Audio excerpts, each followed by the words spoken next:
৭১ প্রশ্ন ভুলে জামাত ইসলামীকে সাথে নিয়ে ঐক্যবদ্ধভাবে দেশ গড়তে চান তারেক রহমান। দর্শক, তারেক রহমান ঐক্যের ডাক দিয়েছেন।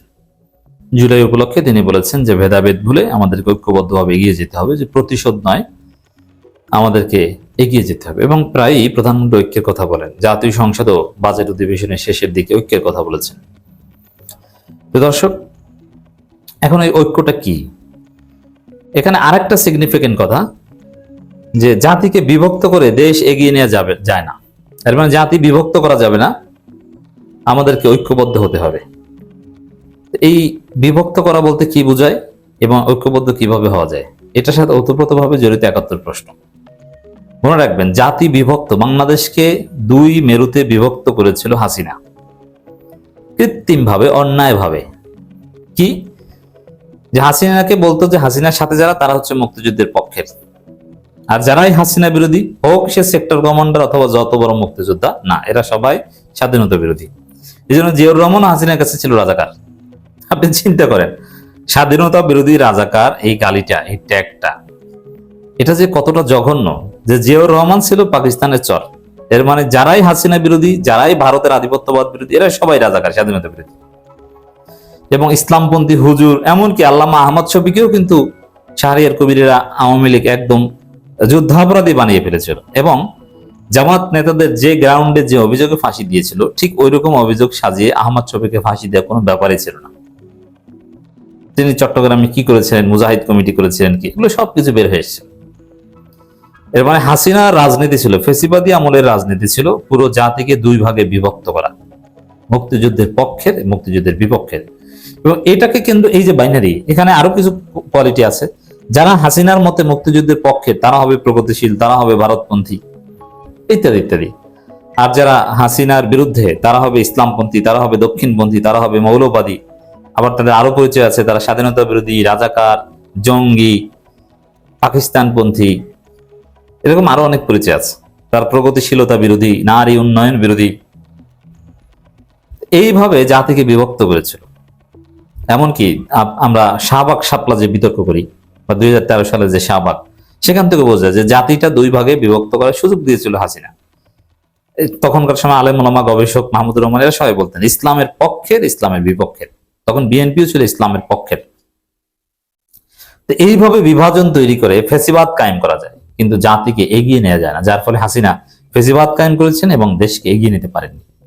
তো তারেক রহমানের এই উপলব্ধিটা হয়েছে যে না, জাতিকে বিভক্ত করে দেশ এগিয়ে নেওয়া যায় না, ঐক্যবদ্ধ হতে হবে। এখানে তারেক রহমানের যে ঐক্যের ডাক, এই ব্যাখ্যাটা আমরা দিয়েছি, আবারও দিচ্ছি। প্রথমে তার যে প্রতিশোধ নয়, ঐক্যবদ্ধভাবে এগিয়ে যেতে হবে। প্রতিশোধ নয়, এটা হচ্ছে যে আওয়ামী লীগের বিচার হবে, কিন্তু আইন নিজের হাতে তুলে নেওয়া যাবে না, এর ব্যাখ্যা হচ্ছে এটা। আর ঐক্যবদ্ধভাবে বলতে এখানে জামাত, বিএনপি বা সরকারি দল, বিরোধী দল ঐক্য, নট আওয়ামী লীগ সহ ঐক্য, এটা বুঝতে হবে। কারণ আওয়ামী লীগ কোনোদিন রাজনীতি ফিরতে পারবে না, এটা তো স্বরাষ্ট্রমন্ত্রী বলে দিয়েছেন একই প্রোগ্রামে। আর জাতিকে বিভক্ত করে দেশ এগিয়ে নিয়ে যাবে না, এটার অর্থ হচ্ছে এটাই, যে ৭১ প্রশ্ন নিয়ে জাতিকে বিভক্ত করা যাবে না। ৭১ প্রশ্ন বলতে হবে, কারণ ৭১ একটা সেটেলড ইস্যু। পুরো বাংলাদেশ স্বাধীনতার পক্ষের। ৭১-এর 16 ডিসেম্বরের পর আর কেউ বাংলাদেশকে পাকিস্তান বানাতে চায়নি, ওরকম কোনো কার্যকর কোনো উদ্যোগ চোখে পড়ে না গুরুত্ব দেওয়ার মতো। এবং যারা স্বাধীনতার বিরুদ্ধে করেছিল ভুল ক্যালকুলেশনে, জামাত সহ আরো বিভিন্ন ইসলামী দল, এমনকি মুসলিম লীগের লোকজন, যারা পরবর্তী সবাই বিএনপিতে যোগ দিয়েছে, তারা সবাই উপলব্ধি করেছে না, দেশ স্বাধীন হওয়াটাই ঠিক, স্বাধীন হয়েছে, আমরা এই স্বাধীন দেশকে মানি। ঘটনা কিন্তু এখানেই শেষ। তারপরও হ্যাঁ, যারা স্বাধীনতার বিরুদ্ধে করতে যে ফৌজদারি অপরাধ করেছে, শেখ হাসিনা প্রায় 37,000 লোককে গ্রেপ্তার করেছে, তাদের কারো কারো সাজা হয়েছে এবং জেনারেল অ্যামনেস্টি ডিক্লেয়ার করা হয়েছে। এমনকি আইডেন্টিফাইড 195 জন যুদ্ধাপরাধী বিষয়ে একটা চুক্তিতে পৌঁছেছে সিমলায় 1974 সালে। ডক্টর কামাল ছিলেন বাংলাদেশের পক্ষ থেকে, ভারতের মধ্যস্থে এটা হয়েছে। পুরো ঘটনা সেটেল। শেখ মুজিব জীবিত থাকা অবস্থায় ৭১ ইস্যুর পুরো সমাধান করে গিয়েছেন। শেখ মুজিব এই ক্ষেত্রে একটা ধন্যবাদের যোগ্য, যে তিনি জীবিত থাকা অবস্থায় ৭১ ইস্যুর পুরো সেটেল করে দিয়েছেন, যে না, এটা নিয়ে আর কোনো বিতর্ক নেই, আমরা বাংলাদেশ হিসেবে সবাই এক। এমনকি যারা আন্তর্জাতিক শক্তি, যারা বাংলাদেশের বিরোধিতা করেছিল, তাদেরও অনেকের স্বীকৃতি আদায় করতে পেরেছিলেন শেখ মুজিব নিজেই। যেমন চীন আমাদের স্বাধীনতা বিরোধী ছিল, পরে চীন আমাদের স্বীকৃতি দিয়েছে, মার্কিন যুক্তরাষ্ট্র পরবর্তীতে স্বীকৃতি দিয়েছে, সৌদি আরব স্বীকৃতি দিয়েছে। তো যারা স্বাধীনতা, আমাদের স্বাধীনতা চায়নি, অখণ্ড পাকিস্তানের পক্ষে ছিল, সেই সব দেশও স্বীকৃতি দিয়েছে, সমস্যা সমাধান হয়ে গেছে। একটা বিরাট অংশের সমস্যা সমাধান শেখ মুজিব জীবিত থাকতেই হয়ে গেছে, আর কিছু কিছু সমাধান শেখ মুজিব মারার পর হয়েছে। তো দর্শক, জাতিকে বিভক্ত করা ৭১ প্রশ্নে, এটা শেখ মুজিবের চেতনারই বিরুদ্ধে ছিল। কিন্তু ওই যে হাসিনা তো ছিল কুলাঙ্গার। হাসিনা ফেসিবাদ কায়েম করতে, তার ক্ষমতা টিকিয়ে রাখতে, ওটা ছিল একটা টুল স্বাধীনতার পক্ষের বিপক্ষের। তো দর্শক, এখন এসে আবার সেই হাসিনার ভূত বিএনপির উপর চেপেছিল। তারাও দুঃখজনক ভাবে ৭১ স্বাধীনতা বিরোধী, রাজাকার, অমুক তমুক এইসবটাকে নিয়মিত, এই যে সংসদ সর্বশেষ অধিবেশনও সুযোগ পেলেই আমরা দেখেছি যে মির্জা ফখরুল ইসলাম আলমগীর বা ভারতপন্থীরা ৭১ নিয়ে খোঁচা দিতেন, ৭১ নিয়ে বিভাজন তৈরি করতেন, যেটা তারেক রহমানের এই যে বক্তব্য এর পরিপন্থী। দেখেন, তারেক রহমান সে ২ সালেই বলেছিল যে ৭১ কি হয়েছিল কি হয়নি এটা ভুলে আমাদেরকে সামনের দিকে এগিয়ে যেতে হবে। এটাই ছিল জিয়াউর রহমানের থিওরি।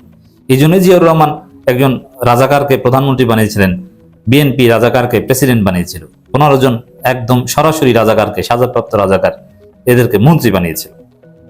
কেন? যে এগুলো ভুলে আমাদেরকে সামনের দিকে এগিয়ে যেতে হবে। যারা রাজাকার ছিল তারা ১৬ ডিসেম্বরের পর আর রাজাকার না, তারা ভুল বুঝতে পেরেছে। আর যে ভুলের শাস্তি জেল খাটা, সেটা হয়েছে, অনেকে জেল খেটেছে। বিএনপির প্রথম প্রধানমন্ত্রী জেল খেটেছে, মির্জা ফখরুলের বাবা জেল খেটেছে, শেষ।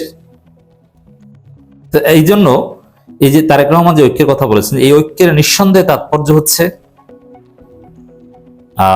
৭১ প্রসঙ্গে বিতর্ক ভুলে যেতে হবে, ৭১কে ধারণ করতে হবে সবাই মিলে, ১৬ ডিসেম্বর, ২৬ মার্চ সবাই মিলে পালন করতে হবে, মুক্তিযোদ্ধাদের সম্মান করতে হবে। কিন্তু ৭১ পক্ষে বিপক্ষে নিয়ে খোঁচাখুচি বন্ধ করতে হবে। এটা করতে পারবেন না, আপনার কপালে এই যে স্যাঁচরামি, গরিবি হালত, এইটাই, এসব স্যাঁচরামি করেই খাবেন, চান্দাবাজি করে খাবেন। কিন্তু আপনি যদি উন্নত হতে চান, আপনি যদি সিঙ্গাপুরের মতো, দক্ষিণ কোরিয়ার মতো হতে চান, আপনি যদি শিল্প সমৃদ্ধ হতে চান, আপনি যদি জার্মানির মতো হতে চান, আপনাকে এই জাতিকে বিভক্ত করার নীতি থেকে বের হয়ে আসতে হবে। এই জন্য আমরা বিশ্বাস করি তারেক রহমান যে ঐক্যের ডাক দিয়েছেন, জাতিকে বিভক্ত করে দেশে এগিয়ে নিয়ে যায় না। এই বিভক্ত করা হচ্ছে মুক্তিযুদ্ধের পক্ষে বিপক্ষে, বিভক্ত করা যাবে না, আমাদেরকে এগিয়ে যেতে হবে। এটি হচ্ছে ঐক্যের মূল থিওরি। এই জন্য দেখবেন যারা স্বাধীনতার পক্ষে বিপক্ষে নিয়ে খোঁচা দেয়, এটা তো একদম স্টুপিড। কারণ স্বাধীনতার বিপক্ষে হওয়ার তো কোনো সুযোগ নেই। আমি যদি বলি যে আমি স্বাধীনতার বিপক্ষে রাজনীতি করতে চাই, হাউ ইজ ইট, কিভাবে এটা করব? এরকম কোন তৎপরতা আছে যে বাংলাদেশকে পাকিস্তান বানানোর? নাই। তবে এটা একটা ফালতু বিষয়। এটা একদম, যতদিন পর্যন্ত এটা দেখবেন যে ভারতের হেজিমনি আছে, ততদিন পর্যন্ত এই ৭১ নিয়ে জাতিকে বিভক্ত করা হবে। ইন্ডিয়ান হেজিমনি নাই মানে ৭১ নিয়ে বিভক্ত করা শেষ। এই জন্য আপনি দেখবেন যে এই যে প্রধানমন্ত্রী চীন গিয়েছেন, চীন থেকে এসে এখন বলছেন জাতিকে বিভক্ত করে দেশে এগিয়ে নিয়ে যায় না। এটি হচ্ছে রাজনীতি। ভারতের দালাল যারা, তারাই ৭১ নিয়ে দেশকে বিভক্ত করবে। ভারতের দালাল ছিলেন একটা আলামত, বলে দিলাম।